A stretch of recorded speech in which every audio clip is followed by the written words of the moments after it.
केंद्र सरकार ने तीनों सेनाओं की सैन्य उपकरण जरूरतों को पूरा करने की दिशा में बड़ा कदम उठाते हुए करीब 2.23 लाख करोड़ रुपए की रक्षा खरीद प्रस्तावों को प्रारंभिक मंजूरी दे दी है। इनमें 97 तेजस हल्के लड़ाकू विमान LCA के साथ 156 प्रचंड हेलीकॉप्टरों की खरीद का प्रस्ताव भी शामिल है। रक्षा खरीद परिषद ने सुखोई 30 लड़ाकू विमानों को अपग्रेड करने के प्रस्ताव को भी स्वीकृति दी है। देश की प्रमुख सरकारी aeronautics company Hindustan aeronautics limited HAL Sukhoi 30 विमानों को नई चुनौतियों के अनुरूप अपग्रेड करेगी।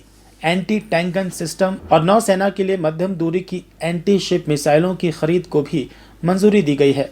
रक्षा मंत्री राजनाथ सिंह की अध्यक्षता में वीरवार को ही बैठक में अहम रक्षा खरीद प्रस्तावों को प्रारंभिक मंजूरी दी गई।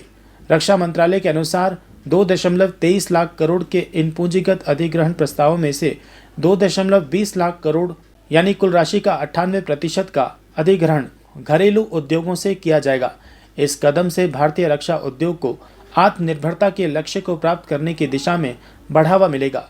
DAC ने HAL से वायुसेना व सेना के लिए लाइट कॉम्बैट हेलीकॉप्टर और light combat aircraft LCA Mk-1A की खरीद के लिए प्रारंभिक स्वीकृति दे दी है। फिलहाल रक्षा मंत्रालय ने संख्या का उल्लेख नहीं किया, मगर आधिकारिक सूत्रों ने बताया कि वायुसेना के लिए 97 तेजस LCA Mark 1A खरीदे जाएंगे। वायुसेना के लिए 156 हल्के लड़ाकू हेलीकॉप्टर प्रचंड खरीदे जा रहे हैं।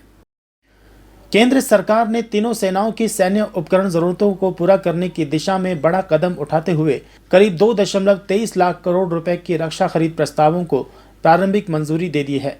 इनमें 97 तेजस हल्के लड़ाकू विमान LCA के साथ 156 प्रचंड हेलीकॉप्टरों की खरीद का प्रस्ताव भी शामिल है।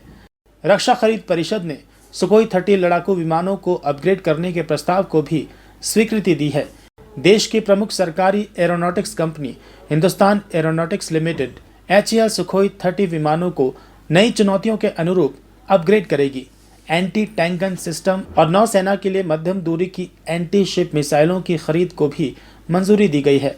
रक्षा मंत्री राजनाथ सिंह की अध्यक्षता में वीरवार को ही बैठक में अहम रक्षा खरीद प्रस्तावों को प्रारंभिक मंजूरी दी गई। रक्षा मंत्रालय के अनुसार 2.23 लाख करोड़ के इन पूंजीगत अधिग्रहण प्रस्तावों में से 2.20 लाख करोड़ यानी कुल राशि का 98% का अधिग्रहण घरेलू उद्योगों से किया जाएगा।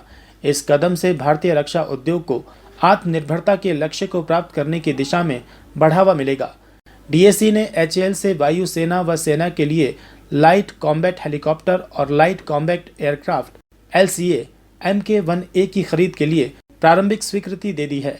फिलहाल रक्षा मंत्रालय ने संख्या का उल्लेख नहीं किया, मगर आधिकारिक सूत्रों ने बताया कि वायुसेना के लिए 97 तेजस LCA Mark 1A खरीदे जाएंगे। वायुसेना के लिए 156 हल्के लड़ाकू हेलीकॉप्टर प्रचंड खरीदे जा रहे हैं।